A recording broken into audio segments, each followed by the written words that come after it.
chip inductors and capacitors are often inefficient at microwave frequencies. A more common route is to implement stub matching networks, which is the next topic we will cover here. First though, what is a stub? A stub is a piece of transmission line of length L, which is terminated in either a short circuit or an open circuit. And so ideally, a stub has purely reactive impedance. For the single stub matching networks we will discuss here, such a stub is placed in parallel with the load, but at a distance d from the load, like this. Let's consider this one piece at a time. We have the load impedance, which we're trying to match. Adding a length d of transmission line will move us around the Smith chart on a circle of constant gamma. And the addition of the stub will add a susceptance, which moves us along a circle of constant conductance on the admittance chart. The idea of this design is to use the transmission line length d to get to a point from which we can then match using only an added imaginary admittance.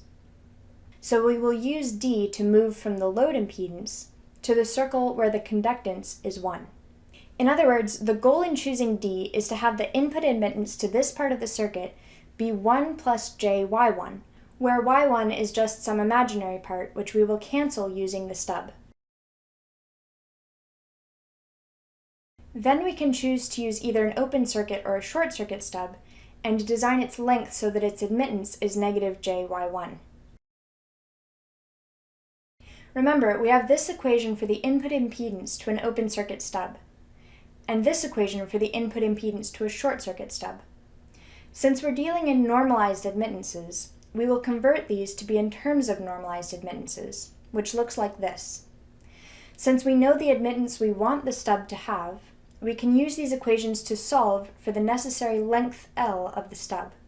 If we design it correctly, the admittance of the stub will cancel the imaginary admittance of the load and line, leaving the circuit with an input admittance of 1 plus J0, which is a perfect match. Let's look at an example where we use the Smith chart to design a single stub tuner using an open circuit stub termination.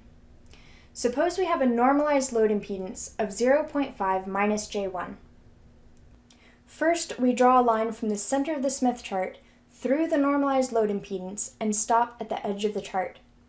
At this point, we read off the wavelengths toward generator value, which is 0.365 lambda. Now we draw the constant gamma circle for the normalized impedance. This is the range of input impedance values we can obtain by simply adding a length d of transmission line. This circle will intersect the constant conductance circle twice. This represents two possible values for d, the stub's distance from the load. As engineers, we can choose to use either one. For now, let's go ahead and work through both. At each intersection, we will draw a line from the center of the Smith chart through the intersection and stop at the edge of the chart.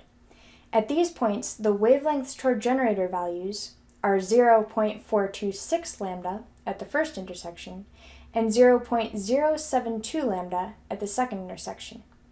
This means that to get from the current location of the load to the first intersection, we would have to move 0.061 wavelengths toward the generator. And to get from the current location of the load to the second intersection, we would have to move negative 0.293 wavelengths toward the generator. But you can't move a negative distance toward the generator. If you get a negative distance here, you have to remember that the input impedance repeats every half wavelength, and add 0.5 so that you get a positive value. So the second distance is actually 0.207 wavelengths toward the generator. Using either of these values for d will result in an input admittance that has a real part equal to 1. The first intersection has an admittance of 1 plus J1.6, and the second intersection has an admittance of 1 minus J1.6. Again, we can choose to use either of these values, but let's go through the design for both. If we choose to move to the first intersection, using the transmission line length D1, we end up with an admittance of 1 plus J1.6. So we need our stub admittance to be negative J1.6. Since we're designing an open circuit stub, we use this equation and plug in 1.6 at the admittance, and we get that the open circuit stub length is 0.3389 wavelengths. So in this case, our total design looks like this. We add a length of transmission line equal to 0.0601 wavelengths, and then we add an open circuit stub with a length of 0.3389 wavelengths.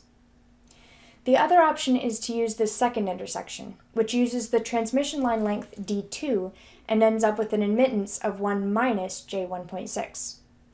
This design needs a stub admittance of positive J1.6. And so again, we apply our equation, and we get that the open circuit stub length for this design is 0.161 wavelengths.